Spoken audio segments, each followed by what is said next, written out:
Sir ఇప్పుడు తిరుపతి లడ్డు వివాదాన్ని అంటే అంటే లడ్డు అనేటప్పటికంటే హిందువులు ప్రతి ఒక్కరు వెంకటేశ్వర స్వామిని చూడకపోయినా ఆ లడ్డూని అంటే చెప్పులు విడిచి చాలా పవిత్రంగా చాలా పవిత్రమైన ప్రసాదంగా అంటే ఆయన స్వయంగా దేవుడిది ఎదురుగా తీసుకున్న ప్రసాదంగా భావించి తింటూ ఉంటారు అంటే స్వీకరిస్తూ ఉంటారు.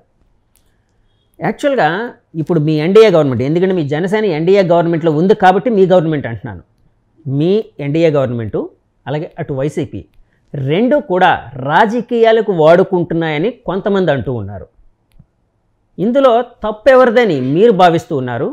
అలాగే సుప్రీంకోర్టు నిన్న రూలింగ్ కూడా ఇచ్చింది కదండి. సుప్రీంకోర్టు కూడా కొన్ని కోర్ట్స్ అయితే చేసింది, అంటే జడ్జిమెంట్ ఆర్డర్ ఏదో ఇస్తూ, అంటే ఇంకా మొత్తం విచారణ అయితే జరగలేదు, కొన్ని అయితే ఇచ్చింది కదండి.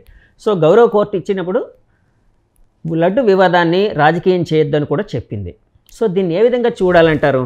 సార్ మీరు తెలుగు మీడియాను పట్టుకొని తెలుగు మీడియాలో వచ్చిన వార్తలు పట్టుకొని సుప్రీంకోర్టు ఏదో అనేసిందని ఆలోచించవద్దు.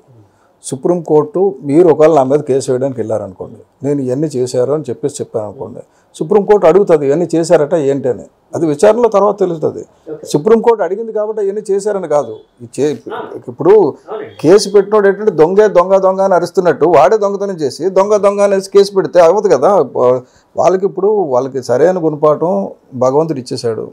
మంచి బ్రహ్మాండమైన ఇదివరకు సిట్ అంటే మన వాళ్ళు వేశారు తప్పని అనరు. ఇప్పుడు ఇద్దరు ఆంధ్రప్రదేశ్ నుంచి, ఇద్దరు ఏపీ నుంచి, ఇద్దరు సిబిఐ నుంచి, ఒక ఆహార నిపుణుడు పెట్టుకొని సిబిఐ డైరెక్టర్ దీంట్లో అయిపోయింది. ఇంకా ఫిక్స్డ్. ఎందుకంటే ఇందులో అన్యాయం జరిగింది, తప్పు జరిగింది. వాళ్ళు ఏంటి టెస్టెడ్ శాంపిల్స్ లడ్డూలో వాడలేదు కదా, వాడారని అలా చెప్తారు. సార్ టెస్టెడ్ శాంపిల్స్ ఎప్పుడు వచ్చినాయి? ఫైనల్ టెస్టింగ్కి వచ్చేటప్పటికి వీళ్ళకి అనుమానం వచ్చి నెక్స్ట్ లెవెల్కి పంపించారు. అంతకుముందు ఇదే రిజల్ట్ తోటి ఇదే వాల్యూ తోటి కొన్ని వందల ట్రక్కులు వెళ్ళిపోయినాయి, కొన్ని వందల ట్రక్కులు ప్రసాదం కల్తీ అయిపోయినాయి. అందుకే కదా గత 4-5 ఏళ్ళుగా ఈవోలుగా పనిచేసే వాళ్ళే ప్రసాదం కల్తీ అయిపోయింది. మహాప్రభువు అక్కడ ఏదో జరుగుతుంది, ప్రసాదం టేస్ట్ పోయింది, లడ్డు టేస్ట్ పోయింది, విలువ పోయింది, నిల్వ ఉండడం లేదు, పాడైపోతుంది అన్నీ చెప్తే ఎంక్వైరీ కూడా అడగకుండా ఉంచినోడు ఎవడు? జగన్మోహన్ రెడ్డి కదా. ఎందుకు చేయాలంటే ఆయన ఇంటెన్షన్ అది.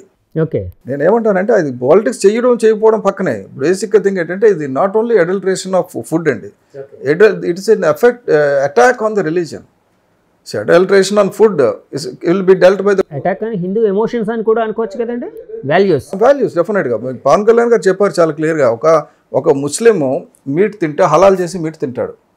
ఆ హలాల్ చేసి మీట్ కాకుండా హలాల్ చేయకుండా మీట్ సప్లై చేశారు అనుకోండి, వాళ్ళు ఎలా ఫీల్ అవుతారు? వాడు కాదు తినేసాడు అనుకోండి, వాడు ఎలా ఫీల్ అవుతారు? ఆ ఫీలింగ్ ఉంటుంది. రెండోది ఏంటంటే జగన్మోహన్ రెడ్డి వచ్చిన తర్వాత కరుణాకర్ రెడ్డి రిలాక్సేషన్ చేసిన సుబ్బారెడ్డి వీళ్ళందరూ కలిసి ఇది తగ్గించి అంటే దాని కండిషన్స్ నిబంధనలు తగ్గించిన తర్వాత వీళ్ళకి సప్లై చేస్తున్న ఏఆర్ ఎవరండి? హలాల్ సర్టిఫైడ్ కంపెనీ. హలాల్ సర్టిఫైడ్ కంపెనీ అంటే they are doing non vegetarian activity అన్న కదా. హలాల్ సర్టిఫైడ్ కంపెనీ అని ఉండదు కదా. లేకపోతే హలాల్ అంటే వెజిటేరియన్ కాదు కదా. హలాల్ సర్టిఫైడ్ అంటే ఇట్స్ నాన్ వెజిటేరియన్ టెక్నికల్గా. సో కాబట్టి అటువంటి కంపెనీకి ఆర్డర్ ఇవ్వడం, సరే ఇవన్నీ పైకి చెప్పేదానికంట 100 రెట్లు జరిగినాయి ఆధారాలు లేనివి. అందుగురించిన పవన్ కళ్యాణ్ గారు హిందూ సమాజం మేల్కోవాలో తిరగబడాలని చెప్పింది. కారణం ఏంటంటే ప్రతిదీ కోర్టులో రాదండి. ఇప్పుడు ఇవాళ ఈ గదిలో మనం ఉన్నాం, ఎక్కడ మీరు నేను ఉన్నాం, నేను మీ మీద దౌర్జన్యం చేశాను, ఎవడు రికార్డ్ చేయలేదు, మీరు వెళ్ళి చెప్తారు. నేను పవర్ఫుల్ అయితే నా మాట వింటారు, మీ మాట వినరు. మీరు పవర్ఫుల్ అయితే మీ మాట వింటారు, నా మాట వినరు. కొట్టకపోయినా కొట్టాడని మీరు చెప్పొచ్చు. అలాగే జరుగుతుంటాయి. కోర్టులకు ఏంటంటే సాక్ష్యాలు కావాలి. ధర్మానికి సాక్ష్యాలు అక్కర్లేదు. ధర్మం దాని పని అదే చేసుకుపోతుంటుంది. అదే కదా కర్మ వెంటాడుతుంటుంది, వదలదంటారు కదా. ఎంతమంది ఎంత చేశారు ఇప్పుడు చూడండి. ఇవాళ బాగా డబ్బున్న వాళ్ళంతా పోయారు, ఎవడు పట్టించుకోలే. స్వామి వివేకానందం పట్టించుకున్నారు. ఆయన 30 ఏళ్ళకి ఆయన చికాగోలో చెప్పినప్పుడు 30 ఏళ్ళు ఆయన వయసు, 38వ సంవత్సరంలో చనిపోయాడు ఆయన. కాబట్టి అంత 38 ఏళ్ళు చనిపోతే ఇన్నాళ్ళు 130 ఏళ్ళు అయినా ఎందుకు ఆయన గుర్తుపెట్టుకుంటున్నాం? ఒక ఆదర్శవంతమైన జీవితం గడిపాడు, ఆదర్శవంతమైన మెసేజ్ ఇచ్చాడు, సమాజానికి ఒక సందేశం ఇచ్చాడు. అలాగ ఉండాలి. అంతేగాని డబ్బు సంపాదించినోడు గ్రావెల్ తినేసి, మట్టి తినేసి, లేఅవుట్లు వేసేసుకొని అన్ని అడల్ట్రేషన్ ఆయిల్ కల్తీలు చేసి నెక్స్ట్ ఇప్పుడు ఈరోజు పవన్ కళ్యాణ్ గారు చెప్పిన ఈ లడ్డు కల్తీతో మొదలు పెడితే ఎక్కడి వరకు వెళ్తుందంటే మనకు వాడే కొబ్బరి నూనెలో 95% కల్తీ, మనకు తాగుతున్న పామాయిల్లో కల్తీ, ఇవన్నీ కల్తీలు అన్నీ పైకి వస్తాయి ఇప్పుడు. అంటే సరే ఈ లడ్డు వివాదం పక్కన పెడితే మీరు ఇప్పుడు రకరకాల కల్తీల కోసం చెప్తున్నారు కదండి. ఈ కల్తీలకి వైసీపీకి కానీ లేకపోతే జగన్మోహన్ రెడ్డి గారికి కానీ సంబంధం ఏంటి సార్? లేదు. కానీ నేనేమంటానంటే ఆ టైంలో యాక్షన్ తీసుకుని ఉంటే సంబంధం లేదు. పవన్ కళ్యాణ్ గారు కూడా ఈ రోజు కూడా మాకు కూడా చెప్పడం కానీ పబ్లిక్లో కానీ నేను జగన్మోహన్ రెడ్డిని నిందించడం లేదు, ఆయన అపాయింట్ చేసిన బోర్డుని నిందిస్తున్నాను. ఆ బోర్డులో టీడీపీ వాళ్ళు కూడా ఉన్నారు, మన బీజేపీ వాళ్ళు కూడా ఉన్నారు, అందరూ నిందిస్తున్నాను. ఎందుకంటే తప్పు జరిగినప్పుడు ఒకటి తప్పు చేస్తుంటే చూస్తూ ఊరుకుంటే రెండోది తప్పే, అందులో ఏం అనుమానం లేదు. నెక్స్ట్ వైసీపీని ఎందుకు నిందిస్తున్నామంటే బేసిక్గా జగన్మోహన్ రెడ్డిని ఆయన దృష్టికి వచ్చిన 4 సంవత్సరాలతో కూడా ఒక యాక్షన్ తీసుకోపోతే ప్రసాదం క్వాలిటీ బాగోలేదని ఎవరు స్వయాన executive officer like LV Subrahmanyam చెప్పారు. ఇలాంటి పెద్ద పెద్ద వాళ్ళందరూ వెళ్ళి చెప్పినప్పుడు అది తప్పు జరుగుతుందని అనుకోకుండా ఉంటుంది లేవా మీరు అంతా పట్టించుకోవద్దు, ఇది పరిస్థితి. ఆయన విశాఖపట్నం ఎల్వి సుబ్రహ్మణ్యం గారు ఒకసారి చెప్పారు, విశాఖపట్నం స్టీల్ ప్లాంట్ విషయంలో మాట్లాడితే ఇండస్ట్రీ మూసేయండి, ఎందుకు వచ్చింది, ఇండస్ట్రీ మూసేస్తే 30,000 ఎకరాలు ఉన్నాయి కదా, మనం రాజధాని పెట్టుకుందాం, కాలుష్యం పోతుంది అని చెప్పాడు. ఆయనే చెప్పాడు ఇంటర్వ్యూలో, ఓపెన్ ఇంటర్వ్యూలో చెప్పాడు. అంటే ఆయన చీఫ్ సెక్రటరీగా ఉంటున్నప్పుడు ఓత్ ఆఫ్ సీక్రెసీ ఉంటుంది కాబట్టి మాట్లాడకూడదు. కానీ ఇటువంటివన్నీ జరిగితే దౌర్జన్యం కదండి. అంటే ఆలోచన సరళ ఎలాగుంటుందంటే ఒక సైతాన్లాగా ఆలోచిస్తున్నాడు ఆయన. భక్తుడంటే ఏ దేంట్లోనూ పర్వాలేదు, క్రిస్టియానిటీలో కూడా సైతాన్ని ఎవరు పూజించరు. ఈయన అటువంటి సైతాన్ జాతికి సైతాన్ తాలూకు ఐడియాలజీకి చెందిన అతను. ఎందుకంటే ఆయన ఆలోచనలు అన్నీ చూడ చాలా వికృతంగా ఉంటాయి, చాలా వికృతంగా. పైకి మాట్లాడడం ఒకటి, చేసేది ఒకటి, చాలా వికృతంగా ఉంటాయి. కాబట్టి అటువంటి వాడిని దించడానికైనా పవన్ కళ్యాణ్ గారు పొత్తు పెట్టుకున్నారు, అటువంటి వాడిని దించడానికైనా ఈ ధర్మాన్ని కాపాడడానికైనా చేశారు. వీళ్ళు చేసిన ప్రతి తప్పు పైకి వస్తుందండి. ఇది చేసిన ప్రతి తప్పు తిరుమలలో అన్ని మత ప్రార్థనలు కానీ, తిరుమలలో ఇది కన్వర్షన్స్ కానీ, తిరుమలలో ఉన్న షాపులన్నింటినీ తీసేసి వేరే వాళ్ళని తీసుకొచ్చి పెట్టడం కానీ, ఇవన్నీ కూడా ఇన్వెస్టిగేషన్లో కూడా దీని ఒక్కదానికే రాదు. అందుకే చెప్పారు అది శ్రీనిధి అని పెట్టి 10,000 రూపాయలు కలెక్ట్ చేసుకుని 500 రూపాయలు రిసీట్ ఇచ్చి ఎంత తిన్నాడు ఆ సుబ్బారెడ్డి తెలియాలి కదా. ఆ డబ్బు అంతా కక్కిస్తాం, ఒక్క రూపాయి పోదండి. బేసిక్ థింగ్ ఏంటంటే వాడు జైల్లో ఉంటారు, ఆ డబ్బు అంతా పోద్ది, వాళ్ళ తాలూకా బంధుమిత్రులందరూ కూడా రేపు పొద్దున అడుగు తినాల్సి వస్తుంది. ఇది పరిస్థితి. కానీ వైవి సుబ్బారెడ్డి గారి కోసం చెప్పినప్పుడు అంటే కొంతమంది సన్నిహితులు వాళ్ళు ఆయన అపర వెంకటేశ్వర స్వామి భక్తుడు అని చెప్పేవారండి. కనపడతారండి. బేసిక్ థింగ్ ఏంటంటే ఇప్పుడు ఆ భక్తుడైతే ఇప్పటి గురేసి చావాలి. నేను చెప్తున్నా, నిజంగా అపర భక్తుడైతే ఊరేసుకు చావాలి. జగన్మోహన్ రెడ్డి వెనకాలేసుకు రాకూడదు, తప్పు జరిగిందని చెప్పి ఊరేసుకు చావాలి, నా దేవుడికి అన్యాయం జరిగిందని. అది ఎక్కడ ఉంది? జగన్మోహన్ రెడ్డి దేవుడు ఆయనకి, ఆయన వెంకటరామూర్తి దేవుడు కాదా. అదంతా డ్రామా. కరుణాకర్ రెడ్డి చేతిలో హారతీసి తిప్పడం, అదే దీంట్లో బీడీలు సిగరెట్లు కాల్చినాడు చేతిలో హారతీసి తిప్పితే పబ్లిక్కి మోసం చేయడానికి, అంతకంటే ఇంకెలా. సార్ ఇప్పుడు సుప్రీంకోర్టు యాక్చువల్గా 2 సిబిఐ అధికారులని, 2 సిట్ అధికారులని, అలాగే ఒక ఆహార నిపుణుడు ఫుడ్ సేఫ్టీ ఆఫ్ ఇండియా వాళ్ళని ఒకరు నియమించారు. ఈ నియామకం ఒక విధంగా రాష్ట్ర ప్రభుత్వానికి ఎన్డీఏ గవర్నమెంట్కి చెంపపెట్టు లాంటిది అని చెప్పి నిన్న జగన్మోహన్ రెడ్డి గారు ప్రెస్ మీట్ పెట్టి మరి అంటే ఆయన మీడియాతో మాట్లాడుతూ అన్నారు. కొన్ని కామెంట్స్ అయితే చేశారు, దాన్ని ఎలా చూడాలంటారు? అది just escape. We welcome. Pawan Kalyan గారు వెల్కమ్ చేశారు, చంద్రబాబు నాయుడు గారు వెల్కమ్ చేశారు. ఈయన ఎందుకు చెంపతప్పాలనుకుంటున్నారు? చెంపతప్పైతే మేము ఎందుకు వెల్కమ్ చేస్తాం? వాడికి బేసిక్ ఏంటంటే దొరికిపోయిన దొంగ. ఇప్పుడు జగన్మోహన్ రెడ్డి నిజంగా దైవభక్తుడే కాక్కర్లేదంటే జగన్మోహన్ రెడ్డికి ధర్మం మీద ఏమాత్రం అవగాహన ఉన్నా మొన్న శుక్రవారం కూడా టెంపుల్కి వస్తానని ఎందుకు చెప్పాడంటే కోర్టు ఎగ్గొట్టడానికి. కోర్టు వాయిదా ఉంది ఆ రోజు, కోర్టు వాయిదా ఎగ్గొట్టడానికి చెప్పాడు.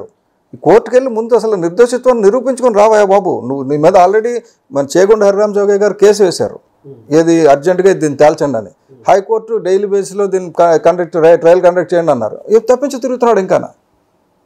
ఆ హరిరామ్ జోగయ్య ఏమో వైసీపీ తొత్తు లేకపోతే జగన్మోహన్ రెడ్డి ఏజెంట్ అని ప్రచారం చేస్తాడు వాళ్ళ తాలూకా ఛానల్స్లో. వెనక టీడీపీ వాళ్ళు ఉన్నారని అన్నారండి అప్పట్లోనే. హరిరామ్ జోగయ్య గారు కేవలం హరిరామ్ జోగయ్య మాత్రమే, ఇంకెవరు లేరు. There is nobody else. నాకు తెలుసు. కాదు అంటే అప్పట్లోనే వైసీపీ వాళ్ళు హరిరామ జోగయ్య గారు వైసీపీ తొత్తు అనే ప్రచారం వెనక టీడీపీ వాళ్ళే ఉన్నారని చెప్పి చాలాసార్లు కోట్ చేశారు. కాదు, దానివల్ల వాళ్ళకి బెనిఫిట్ ఏమని చెప్పండి. ఇప్పుడు హరిరామ్ జోగయ్య గారు అవుట్ అండ్ అవుట్ కమ్యూనిటీ అనేది దూరం అవుతుంది కదండి ఎలక్షన్ ముందు. ఇది నేను ఎంత ఎలక్షన్ ముందు వ్యవహారం చెప్తూ ఉన్నాను సార్. ఏం ట్రై చేసినా ఆ రోజు ఏది ట్రై చేసినా కూడా వైసీపీ తప్ప టీడీపీ చేయదు. ఎందుకంటే ఎవరి లాస్ అయినా టీడీపీకి లాస్ కదా, కూటమికి లాస్ కదా. కాబట్టి అవన్నీ కూడా తప్పుడు ప్రచారాలు. సార్ ఇప్పుడు ఈ చెడపకరా చెరేవని చెప్పేసి జగన్మోహన్ రెడ్డి ఏదైతే తప్పులు చేశాడో ఆ తప్పులే పేక్కి చుట్టుకొని చచ్చిపోతాడు. ఏమి వేరేవాడు ఎప్పుడు అక్కర్లా. కర్మ చెప్పారు కదా, బ్రో సినిమాలో చూపిస్తాడు కర్మ సిద్ధాంతం అనుభవించాలి నువ్వు ఇక్కడ అని. ఆడు అనుభవించి తీరుతాడు. మీరు చూస్తారు, ప్రపంచం అంటే రాష్ట్ర ప్రజలే కాదు దేశ ప్రజలే కాదు అందరూ చూస్తారు ఈయన చేసిన పాపాలకి, ఈయన పడే. అంటే ఇప్పుడు ప్రాబ్లం ఏంటంటే తల్లిదండ్రులు తప్పు చేస్తే బిడ్డలు వస్తుంది అంటారు. అలాగే పాపం వీళ్ళు బిడ్డలుగా ఆ బారిన పడకుండా ఉండాలని నేను కోరుకుంటున్నాను అంతే. ఈయన చేసిన పాపాలన్నీ వాళ్ళకి చెందకూడదని కోరుకుంటున్నాను. కానీ ఈయన మాత్రం పూర్తిగా శిక్షార్హుడు, అందులో ఏమాత్రం డౌట్ లేదు. కబ్జాలు చేయడం కానీ, భూ కబ్జాలు చేయడం కానీ, అలా 4 రెడ్లు పెట్టి మొత్తం ప్రజాస్వామ్యం ధ్వంసం చేయడం కానీ, అసలు పులివెందుల్లో ఈ రోజు వరకు అసలు గ్రామ సభ అనేది జరగలేదు. ఇప్పుడు మొన్న జరిగిందా సార్? మొన్న పెట్టినప్పుడు జరిగింది, అంతే. ఇప్పుడు వరకు జరగలేదు అది. కాబట్టి వీళ్ళు ప్రజాస్వామ్యం గురించి మాట్లాడతారు. నేను ఇచ్చాను ఎక్కడ మీ బాబుసం ఇచ్చావా? నువ్వు తీసుకొచ్చి అప్పు చేసావు, 10 లక్షలు అప్పు చేసావు, అందులో 2 లక్షలు ఖర్చు పెట్టావు, 8 లక్షలు ఇష్టం వచ్చినట్టు మీ వాళ్ళు అందరూ తిన్నారు. ఇసుక దోచుకున్నారు, శాండ్ దోచుకున్నారు, ఇది గ్రావెల్ దోచుకున్నారు, రకరకాల దొరికినాయన్నీ దోచుకున్నారు. కల్తీ సామ్రాజ్యం, నెక్స్ట్ గంజాయి, ఇవన్నీ చేశారు కదా. ఇప్పుడు అన్నిటికీ అనుభవిస్తారండి. నేనేమంటానంటే ఇప్పటివరకు పాలన ఒకటండి. నేను ఒకటి చెప్తాను, ఈ కూటమి పాలన మాత్రం వేరేగా ఉంటుంది. గతంలో చంద్రబాబు నాయుడు గారు కూడా చిన్న చిన్న పొరపాట్లు చేసుకుంటే ఇప్పుడు జరగవు. 100% ఒక జెన్యూ అంటే కాదు, చంద్రబాబు నాయుడు గారు గతంలో పొరపాట్లు చేసిన ఇప్పుడైతే జరగవని అంటున్నారు. దేనికోసం అంటే పక్కన పవన్ కళ్యాణ్ గారు ఉన్నారన్నా కరెక్ట్ చేయడానికి. అది కరెక్ట్. అదే కాదండి, పవన్ కళ్యాణ్ గారనే కాదు, ఆయన కూడా ఏంటంటే ఒక దారుణమైన పరిస్థితికి వెళ్ళిపోయాడు. ఆయన జైల్లో పెట్టబడ్డాడు. కాబట్టి మళ్ళీ అటువంటి దరిద్రుడు రాకూడదు అంటే మనం జాగ్రత్తగా ఉండాలి, తప్పనిసరి పరిస్థితి. రెండోది ఏంటంటే పవన్ కళ్యాణ్ గారు కూడా ఉన్నారు. పవన్ కళ్యాణ్ గారి వల్ల భయపడతారని కాదు, దానికి కూడా క్రెడిట్ జగన్మోహన్ రెడ్డిదే. మళ్ళీ జగన్మోహన్ రెడ్డి అధికారంలోకి రాకూడదని చెప్పేసి మనం ఎంత చేయాలంటే అంత చేయాల్సిన. అసలు కూటమి గెలవడానికి క్రెడిట్ మొత్తం మీరు జగన్మోహన్ రెడ్డి గారికి ఇవ్వాలి కదా సార్. చాలా నేను ఒకటి ఇప్పుడు ఈ రోజు కూడా ఇంత అపచారం చేయబట్టే ఈ సనాతన ధర్మం గురించి పవన్ కళ్యాణ్ గారు వెలుగెత్తే అవకాశం కూడా వచ్చింది. సో ఒక్కొక్కప్పుడు విలన్ ఈజ్ ఇంపార్టెంట్. పెద్ద విలన్ అంటే పెద్ద హీరోయిజంకి ఇంకా పెద్ద హీరో అవుతాడు. జగన్మోహన్ రెడ్డి పెద్ద విలన్ ఇక్కడ రాష్ట్రానికి సంబంధించి. దేశానికి సంబంధించి చాలా అన్యాయాలు జరిగినాయి. ఆ అన్యాయాలన్నింటినీ ప్రతిఘటించడానికే మొత్తం దేశ శక్తి, ప్రపంచ హిందూ శక్తిని ఏకం చేయడానికి, అలాగే పర్యావరణాన్ని, ధర్మాన్ని పరిరక్షించడానికి పవన్ కళ్యాణ్ గారు ధర్మో రక్షిత రక్షిత, వృక్షో రక్షిత రక్షిత అని నడుం బిగించారు. ఆయనకి మీలాంటి మీడియా అందరూ కూడా సహాయం చేయాలని. సార్, ఇప్పుడు పవన్ కళ్యాణ్ గారికి చంద్రబాబు నాయుడు గారికి మధ్య కోఆర్డినేషన్ ఎలా ఉందని భావించవచ్చు? అద్భుతంగా ఉందండి, అద్భుతంగా ఉంది, డౌటే లేదు. మరి అంత అద్భుతంగా ఉంటే ఎలక్షన్ టైంలో కావచ్చు, ఎలక్షన్ ముందు కావచ్చు, ఎలక్షన్ టైంలో కావచ్చు, వారాహి మీద